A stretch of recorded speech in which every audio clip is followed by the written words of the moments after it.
Salut à tous. Allez, là j'en refais une rapide là parce que là j'ai commandé encore une pièce de 20 francs Napoléon III. Donc je vous montre à quoi elle ressemble avant de l'emmener au coffre bancaire.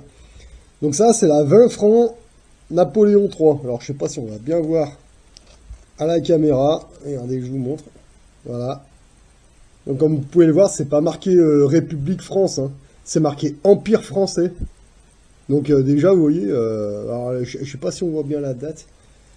La date de frappage, j'avais dit que c'était... Putain. 1855. Ah ouais, voilà.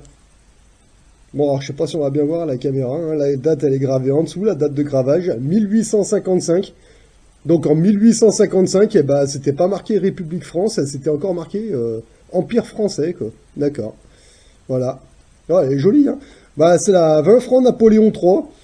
Et bon, elle est presque à 500 euros cette pièce. Voilà. Putain, quand je pense qu'il n'y a pas si longtemps, je l'ai payé 170 euros ces pièces. Ah bah oui, bah maintenant presque à 500 balles. Voilà. Bon, c'est normal. Voilà. Et après, dans une autre boutique, j'ai acheté ça.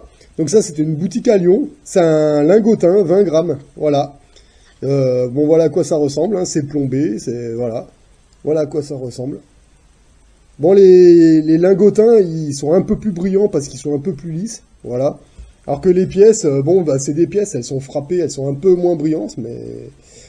Et voilà ce que ça donne en gros, voilà, un 20 grammes et puis une simple pièce. Et ça, pour vous donner une idée de à quoi ça ressemble, voilà. Donc ça, c'est le plan épargne logement, ça. Voilà. Donc, encore une fois, arrêtez de donner du pognon à des abrutis sur Internet, ça sert à rien, d'accord? Si vous avez du pognon, si vous avez trop de thunes, vous avez trop bossé, au lieu de faire des dons à des associations de merde qui sont en train de se foutre de votre gueule, ben, vous allez chez votre numismate, vous lui donnez, et lui il va vous donner des pièces en or. Voilà, et ces pièces en or, elles vont servir dans quelques années. Vous pourrez vous acheter un appartement, une maison, un terrain. Non, non, mais vous rigolez, mais... parce que là, ces pièces-là, elles valent presque 500 euros, d'accord? Peut-être qu'un jour, elle en vaudra 5000 ou voire peut-être même 50 000, hein. Moi, je sais pas, hein. J'en sais rien. On parle d'or, là, hein. On parle pas de Bitcoin ou de Swoopcoin ou de conneries numériques, hein. On parle d'or. Voilà. Si vous regardez un petit peu ce qui se passe au niveau géopolitique, tout le monde court après son or en ce moment dans le monde entier. Voilà.